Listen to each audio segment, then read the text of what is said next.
So off he went. And I didn't realize it, but he had my license with him. The next day, I was scheduled to speak at the Chief of Police Conference in Laughlin. And so I was flying into Las Vegas. So I got to the airport. Oh no, I don't have my license. I can't get a car. I can't go. But I had my business card. There it is, right there.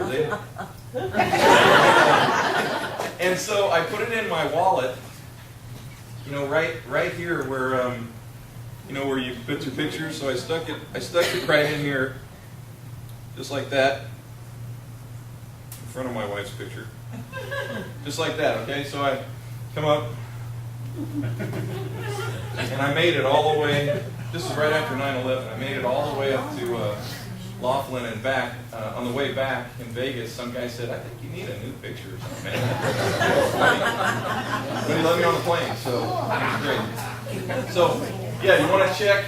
You guys have already been taught a little bit about what you check, right? So you got to make sure you do the same thing for everybody, every time, so you don't have a problem. Okay? All right. Let's say I come to your property and I say, I'd like to rent there. I'm just in myself, not in a suit. So I know you wouldn't run, got a problem with me, but I'm in my suit, and not in my suit, and I come in and I say, okay, I want to do it. We go look at the property. I come back, I say, this is great. What do I do now? Fill out the application. So I fill out the application. I give it to you. You start looking at it. You go, well, you know what? I noticed a few things on here. I noticed that, I don't know if you knew, but, we're members of the Mesa Crime-Free Association. And, we learn how to take care of our property so we don't have, any of the bad element coming into our property. We take care of our vegetation. And we just try to get really, good qualified tenants that don't have any history of problems. And I noticed that you're a lawyer. And we're really not renting to lawyers anymore. What do you think? Is there a problem? No. Why no problem? Attorneys aren't a protected class. You think there's no problem, huh? So I go down and I say, okay, I'm going to file a discrimination claim. Okay? Against this white girl right here.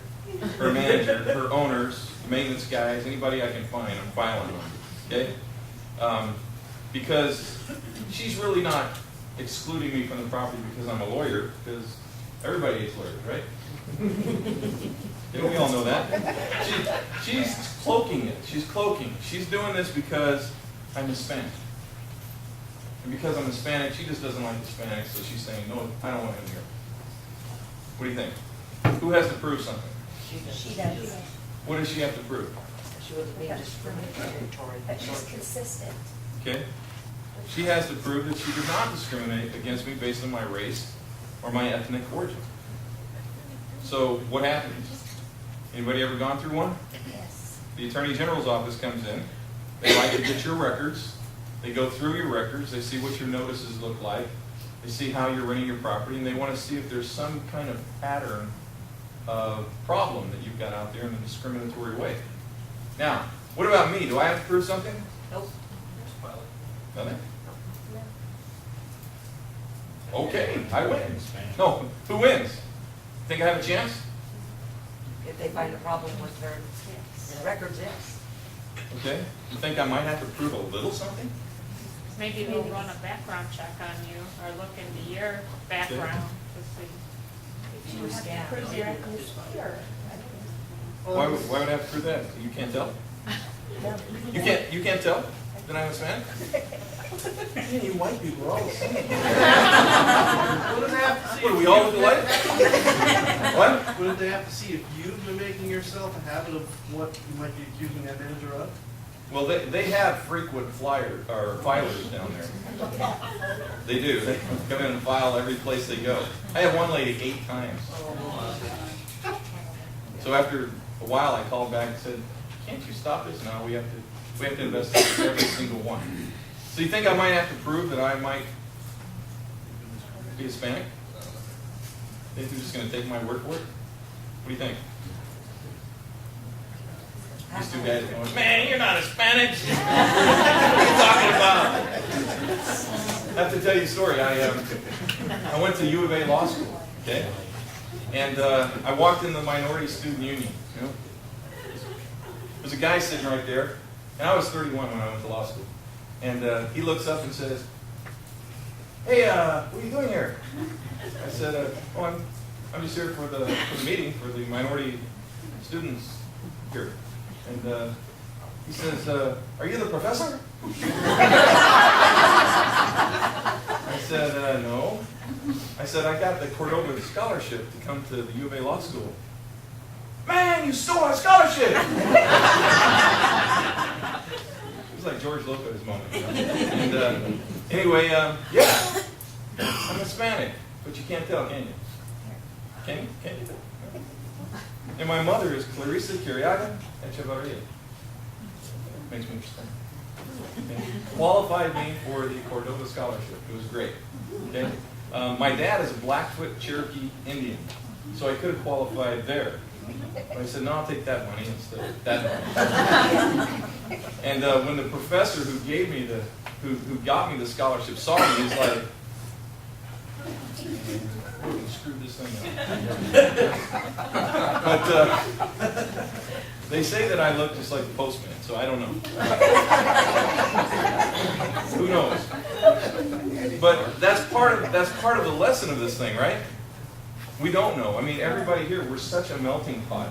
I mean, we've got all kinds of things in each one of us. And so the idea is when you're in the discrimination law area, what do you say? It's the Clinton thing. Don't ask, don't tell, okay? Anybody here from Alabama? Good, nobody's owning up to it anyway.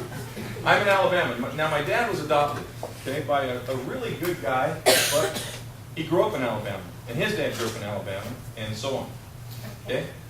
And so we're in the emergency room. He's having a heart attack, and the doctor is trying to put a needle in his vein, and 7 times he couldn't get it in his vein. And now my dad, he was in the Army. He was a pilot, and so we traveled all around the world, saw everything. And when I was going to school, I didn't know that there were race problems. As kids, do you remember as kids? Do you remember what race problems were? I didn't. They didn't exist for us kids. All I knew is the more black guys we had move into our area, the happier we were because we played better ball. I'm serious. That's the way we looked at it. And we were happy as can be. And it was back in the days when they were busing kids from the inner city outside and vice versa. We were the happy recipients of the inner city kids. It was fantastic. We won everything. And so, in the Army, anybody been in the armed forces? You know what I'm talking about? As kids, you know, it's just how it is. I don't know as adults how it is, but as kids, it's no problem.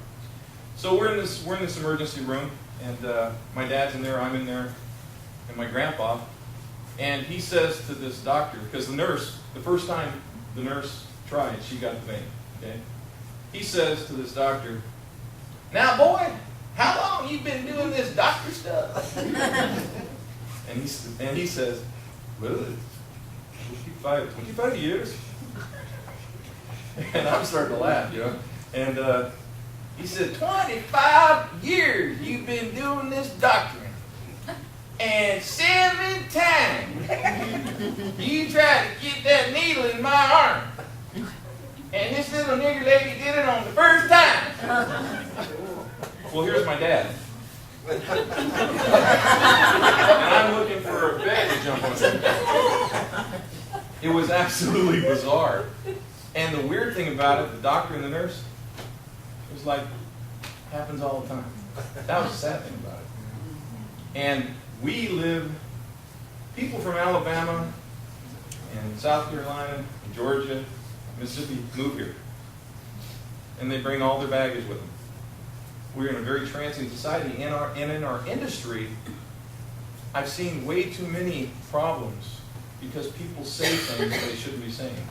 Even if they think it, they shouldn't be saying it. So with you guys, you need to train your employees and your staff and everybody to be completely professional. Okay? Because if you don't, then what's the worst thing about getting a lawsuit?